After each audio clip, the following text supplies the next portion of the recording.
La CEDEAO, voulant mettre fin au coup d'État en Afrique de l'Ouest, mène des réflexions pour en finir avec les transitions dans cette région.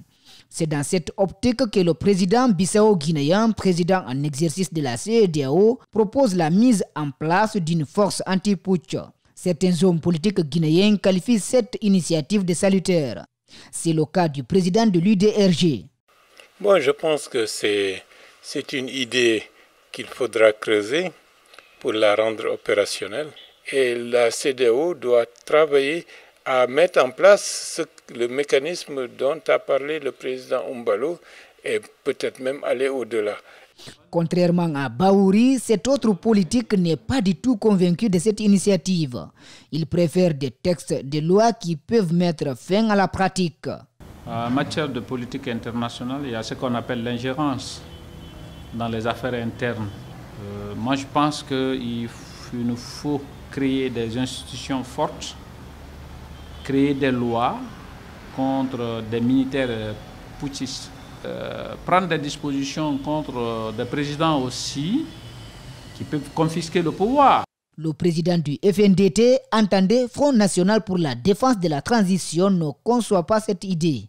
On n'a pas besoin d'une unité anti-coup d'État. La solution, plutôt, c'est d'aider les peuples, les pays où il y a eu ces coups d'État pour s'attaquer aux racines de ces problèmes. Ces racines-là, c'est la corruption, c'est l'enrichissement illicite, ce sont les fraudes électorales, c'est les changements de constitution. Ce sont ces problèmes qui sont à l'origine des coups d'État. Il ressort des statistiques que la majorité des coups d'État que le monde a connus sont africains. Ces coups d'État sont de nature militaire et civile, sans compter ceux institutionnels. C'est un dernier avertissement qu'il adresse au ministère de la Santé et de l'Hygiène publique avant de déclencher une grève dans tous les services du centre hospitalo-universitaire national Donka. Il demande la lumière sur le traitement réservé à l'ensemble des travailleurs dans la concession de Donka. La convention de concession et son contenu nous préoccupent, à savoir le traitement réservé aux travailleurs et travailleuses, la garantie de leur emploi, la répartition des primes, l'absence de la représentation du syndicat dans le conseil d'administration, la formation des travailleurs et travailleuses, la régularisation de la situation des stagiaires.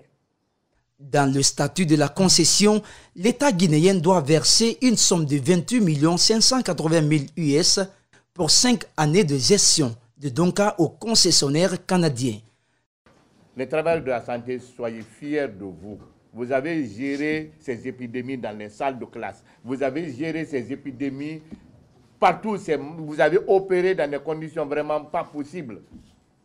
La Fédération syndicale des professionnels de la santé et le syndicat des travailleurs du centre hospitalo-universitaire expriment leur ouverture à tout dialogue pour l'intérêt du personnel de Donka. Nous sommes là réunis, c'est juste pour faire savoir à l'opinion nationale et surtout à notre vis-à-vis qui est le département, qu'ils sachent que nous n'avons pas fermé la porte. Nous voulons qu'ils nous appellent pour que nous discutions du contrat de la concession.